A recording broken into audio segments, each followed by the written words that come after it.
Yo, what's good, y'all? My name is Chris Shreve, aka C. Shreve, the professor on your web browsers. Welcome once again to the Who Needs a Classroom podcast. Shouts to all the folks that tuned in last week. I'm going to try to keep this momentum going every week, so please keep tuned in and tell some folks to do the same. Wanted to continue to kind of help you understand my perspective and where I'm coming from, because before we can get into too much of what's going on in the world, it's helpful to know where the person speaking to you is coming from. And so I want to talk to you about a mindset that I've used for a long, long time, and one that I've applied to multiple situations, and it kind of comes from my sports background.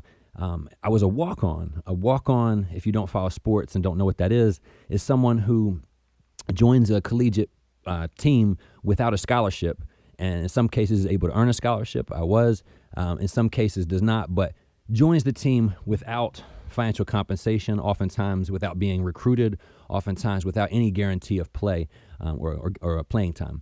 And so I did this back in 1999. I was a freshman. I went to Virginia Tech. I had a good high school career in football. I was first team All-State as a corner. I was three-way first team All-District as a corner, receiver, and kick returner, but I was in single A, and none of those accolades meant much for a D1 program that was, perennial top 25 as in the top 25 as Virginia Tech was. And so went there kind of thinking I could just make it because I was fast and I was a good player. Did not make it the first time in the fall. Two track guys made it ahead of me. I found out later that Virginia Tech had a policy of the fastest two guys make the team. And so first time, I think I ran a 4.5. Other guys ran 4.4s. Two guys made it ahead of me. So I had to kind of come to grips with that fall. Had to say, okay, am I really about this? Do I really think this through? Am I really going to be able to walk on here? And so had to go down the path of kind of solo workouts. Had some folks I worked out with a little bit here and there, but really had to grind it out that fall. Ended up gaining like 25 pounds, something like that, so that I would be able to compete at the college level. I knew they might throw me on defense, and I knew I need to be able to hit and have some way of protecting myself. So gained a lot of muscle, got faster. I was focused on my strength conditioning at a high level, diving into books. I was studying that in school at the time, and so I was kind of applying it to myself. So in the spring, I was able to make it. I was the fastest guy at tryouts. They always make, after you do your first 40-yard dash, they make the top two to a race. And I had to race Javon Jenkins, who ended up being the Atlantic 10 100-meter champion, I believe, maybe 60-meter as well. I think I beat him that day, but then they kind of joked that the winner would join the team, and they ended up letting us both make the teams, which was cool. And so then you have to make it, stay on the team. So that spring, they put me at, I think, a strong safety type position. They call it whip. And I was too small. I was too small for that. It was more of a blitzing run support type of position. I could do the pass cover stuff, but the run support was rough. And so got cut from the team. My position coach told me that he knew I could play football, but he agreed with me that I was probably at the wrong position. And so I kind of just kept calling him every 2 weeks in the summer, kind of harassed him, but he told me, as long as I didn't call too often, I wasn't harassing him. And I was kind of just waiting for somebody to open up a spot. Maybe somebody have bad grades in the summer school. Maybe somebody, I don't know, what I was hoping a spot would open. And he kind of kept telling me one might. He kind of led me on a little bit, but then I kept in contact, came back in the fall. They sent me to tryouts again. Went there, fastest guy again. That gave me the confidence to know that I could make the team. Even if I got cut, I could go back and be the fastest guy. So that gave me a lot of confidence to know that I could walk on anytime I needed to. So ended up making the team. They put me a receiver. Long story short, I was able to kind of persevere and find my way to have some great games, to earn a scholarship. Ended up getting to go to the NFL for a little while Brett Favre was there. Ended up having great experiences that I wouldn't have had if I hadn't just chose to go a route that really wasn't open to me. And so, there was nobody at Virginia Tech saying, you can come here. Yeah, you can earn a spot. I literally went there, I think, during my senior year of high school. My mom, forced me to go to the football office, and she literally had some newspaper clippings and had a highlight tape with her, and we went and saw John Boleyn, who, if you know old school Virginia Tech, was a key part of how Coach Beamer operated things, and he kind of just really turned me away and really tried to talk us out of coming to Virginia Tech and doing this. He kind of said, we want prototypical receivers. We got Ricky Hall here. He's 6'4" or 6 whatever, and you're not going to be able to make it here. You need to do something else. And I think hearing that no helped me. I think being told, you can't, help serve me in a different way. And so that's part of this walk-on mindset. So some key things here that I think helped me, and as I went through life, I applied this over and over. This idea that you can open doors that aren't even open to you. You don't have to take no for an answer. Just because you don't have those scholarship offers, just because they don't think you can make it, doesn't mean you can't do all kinds of things. So I think as I wanted to go through this idea of what's key to a walk-on's mindset. One is can do. I can do this. Whether you tell me I can or not, I can do this. And so I think almost all walk-ons share this idea that nobody can put a limit on your potential. That folks might say he can't play at this level, he can't compete here, he's not gonna be able to start or to have playing time. And again, I want this all to be metaphorical. It's not just sports. It's like this could be the person who doesn't have the Ivy League education who works at this new firm, and they think doesn't have the educational background, or she's the first neuroscientist at this university, and they don't think she can keep up with their male counterparts. So I mean this to be metaphorical to other places in life, not just football, but you get, underestimated a lot of times in life for various reasons that they don't think you can be a part of this higher, excelling level of performance. And so the walk-ons and myself, and this is that mindset, we don't think you're right. We think we know our potential, we can do anything, and if we set our mind about it, we're gonna do that. And so it's this idea, this can do, you can't tell me no attitude. That's a huge part of this. And so as that person who joins the team and starts to walk on or becomes a walk on, what does that look like? What is their approach? In my experience, once you're on the team or you join this thing and you got a spot, so maybe you join this law firm and now you have a spot, you have work to do. That's where the work ethic comes in, because I think the attrition rate for walk-ons in the 5 years I was at Virginia Tech, 4.5 years, probably 90+%, 95%. These are kids who come in for a semester or a year and end up, it's very competitive and they can't make it. And it's difficult to compete with the scholarship guys. And so this perseverance, this ability to thrive, really, it depends on your work ethic. How hard are you willing to work? One of my favorite coaches of all time, Coach Gentry, I think I was at the program for about a month that first spring, and I was asking for extra things in the weight room because I think in my head I knew I had a chance of being cut, and I needed to take advantage of the time while I was there. So I was kind of picking his brain and saying, Coach, is there some extra things I could do here for, I don't even know what it was, core work or shoulders or whatever. And he kind of took me aside, showed me some things, and then afterwards told me I was the hardest worker that he had there. And I looked back, and I don't know why at first I didn't know why he said that, but I think in hindsight, he realized I was this walk-on who'd gotten underdogged, who'd been looked down upon, who didn't have folks telling me good job and pat me on the back, and he kind of knew that and realized it. And my experience with Coach Gentry was always one of he kind of was applauding what I was doing. He knew I was already motivated. He didn't need to light a fire under me. He needed to kind of, coax me along and give me some positive feedback when I did the right thing. So that was an amazing experience to see the ways that he could coach people differently, because Coach Gentry is really known for really being kind of aggressive at times or known for really firing people up. And I didn't need that. I had a motor, as they say in football. They call it a motor. Like, I'm going to always play hard, run around, go to the whistle, all those things. Some people are going to work hard. Some people come into your business and they're there early, they're there late. They want to get it done. They have that high functioning motor. Some people you have to kind of teach that to. Walk-ons not often. Usually walk-ons have a motor about them. We know that if we get a couple snaps in that play or in that game, if we get a couple, 3 or 4 plays this drive, or we get to start this drive and do it as long as it lasts, we're going to go as hard as possible. And so we would call that a sense of urgency. Walk-ons know about the sense of urgency. I may not get another play. If I'm going to be in this play, I'm going to try to get an interception, cause a fumble. I'm going to cause havoc out here. If it's basketball, I'm going to get a steal, and we're going to cause a turnover, whatever it might be. And so walk-ons know to make the most of their opportunities. They know to work hard when they get an opportunity, and they know when their number is called that it might not get called again. Because the fact of the matter, on a D1 program, there's 85 scholarships. And so then, there might be 4 or 5 receivers in front of me that they recruited. They spent time with, talking to their parents. They have financial interest in them, and their potential's through the roof. So, and I'm this guy just trying to make the team. So by definition, you're going to get different sets of opportunities. You're going to get, they're going to look at you in a different way, and that affects you over time. Being looked at as an underdog for a long time will affect how you look at yourself eventually. So that work ethic type idea, for me, it was always, let's outwork everybody. I'm gonna outwork all my peers. And it wasn't just that I'm gonna outwork you, it's that I wanted to be better than you, and I knew I had to outwork you.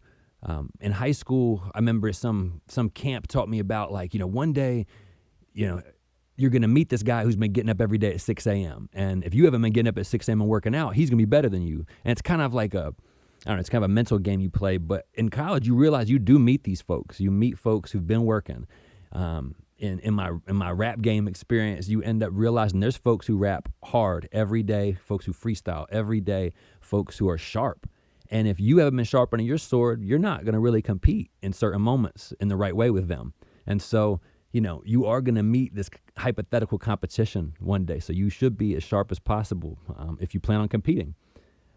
I think walk-ons tend to have this idea of proving themselves, of just by definition, a chip on their shoulder that, folks, kind of the Randy Moss rookie year mindset of like, okay, you guys all passed up on me. I'm going to prove everybody wrong. And that chip on your shoulder goes a long way, because you really want to, it really makes you demand your best every time you step onto the field or into a competitive environment.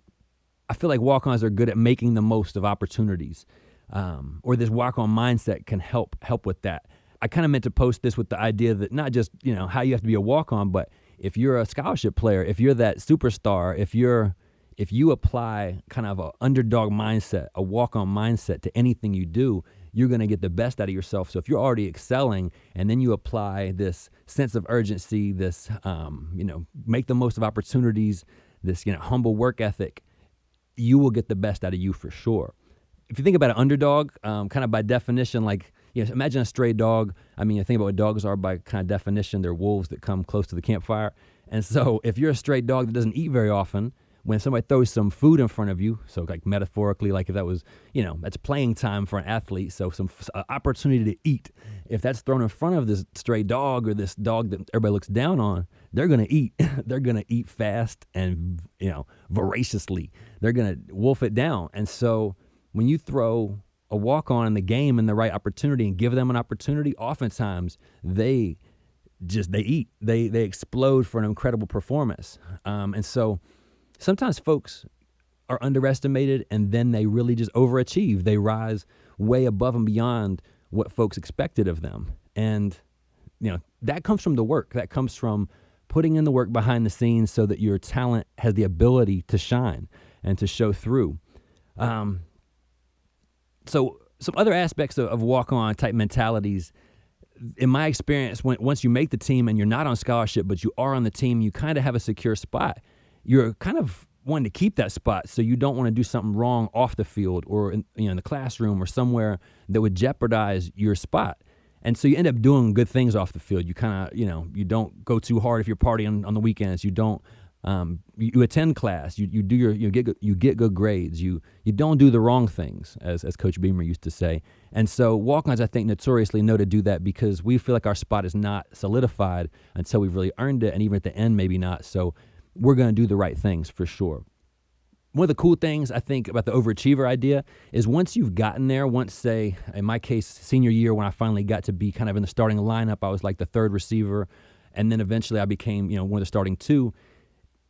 All of a sudden, you're put in a position to achieve, and you've actually worked and earned that. So you're probably strong with skills, strong with ability, know the game. Again, this is metaphorical, so know your field, know how to handle different situations, whatnot. And then you get put in a position to use those skills, to use the things that you've been really sharpening. And oftentimes, you're able to overachieve, able to perform above and beyond what you had expected even of yourself. And so you end up seeing this goal setting and smashing process when a person really begins to thrive. And I saw numerous walk-ons hit this when they would once they had kind of fought for that year or two to have a place, and then the program kind of trusted and helped to work them and develop them, these folks would thrive, and they would see a goal, set a goal for the summer and smash through it, set a goal for the fall or whatever the testing time might be, and they would run faster, or they would lift more, or they would just smash these goals. And it comes from a mindset of preparation, of working hard, of persevering through obstacles and difficulty, and it comes from a mindset of, again, I can do this. I'm gonna do this. Nobody's gonna stop me. I'm not gonna hear the no that you have for me. I'm gonna battle through. So in my life, I ended up applying this as soon as school was over. I kind of applied this, some of those things to teaching. I went on to grad school and decided I wanted to be a teacher. And when I got my job to be a teacher, when I was offered that opportunity, I spent 2 or 3 years kind of in walk-on mode, where I was really learning my craft, because I was a young teacher. I think I was 26 when I went to Appalachian State and started full-time. They threw me biostatistics 2 weeks before it started. I wasn't supposed to teach that, but the teacher left, and they said, hey, you like math, can you handle biostatistics? And I ended up teaching that for 10 years, but I had to hustle hard in the beginning, kind of in a walk-on mode to handle it, to get out in front of my class a couple weeks and have a clue what I was talking about. And I ended up being fine, but initially it was very much kind of like, the guy in front of you broke his ankle, and all of a sudden you're in the starting lineup and you aren't ready for it, but you handle it. So I had to apply that to teaching. During teaching, somewhere along the way, or kind of during grad school, and during that same process, I decided to start writing raps and working on things around that. Didn't ever think I would really pursue it as a career at all, or really take it as far as I did, but I wanted to be able to do it. I wanted to join the team. I wanted to walk on. And so there's no studios and labels where I lived, but I found a way. The internet, this is the internet in like 07, 08. I mean, there's blogs, there's ways to figure out and keep up with hip hop. So I applied myself and kind of did the same thing, walked on. Like, there was not an open door, but I just kind of made one. Same thing with teaching. There wasn't really necessarily this path, but I created one. And so I think it's a mindset definitely of I can do this. I can do whatever goal I can put in front of myself. I can achieve it. I can go towards it. And if I find the way to do it step by step, I'm gonna be able to get there. So I wanted to share this mainly because I feel like it makes you unstoppable to look at the world in a way where nobody's gonna hand me this, but I'm gonna take it anyway. Nobody's gonna put me in the position that I can put myself in. You can take on the world and really slay any type of dragon if you know how to arm yourself, if you know how to study the craft of what that takes, if you know how to look at those who come before you and learn from them, if you can apply the knowledge and awareness of those things into your own performance ability and to your own preparation and into the way that you approach your day-to-day tasks, you can get there. You can get anywhere you want to. So I think I hit most of this. I might have had some couple notes that I might have missed. Oh, one, I think walk-ons, I kind of touched it, but walk-ons in general are humble. We kind of have to be. Now, once we achieve something, once I've gone through 3 or 4 years of that and I know I've arrived, sometimes you might feel yourself a little bit because you know what you're capable of and you're starting to show it. But during the process, most walk-ons I know and the approach is very humble. I want to make this team, but I know I might not. I'm going to outwork everybody and keep my kind of nose to the grindstone because I want to make it, because I know the door isn't really open to me. And so I'm trying to bang this door down. So that work ethic I was talking about is kind of a humble, let the work speak for itself type of mindset. Not so much a look at me, like I'm out in front working the hardest, but I'm going to set the tone just by example in the way that I approach my craft, the way that I put in the time so that I'm sharp and I'm polished. And that applies to everything. I've applied that same idea to polishing my skills as a wide receiver and footwork and hands, to learning how to, rap with triplicates, and to be a better freestyler, and to teaching better when I'm in a classroom, to whatever it might be. You can apply this approach to all kinds of things. So that's what I want to share with y'all. Thank y'all kindly for listening and for spending some time with me here today. So, who needs a classroom? You do. I do. We all need to learn, right? So thank y'all kindly. Be good to each other. Peace.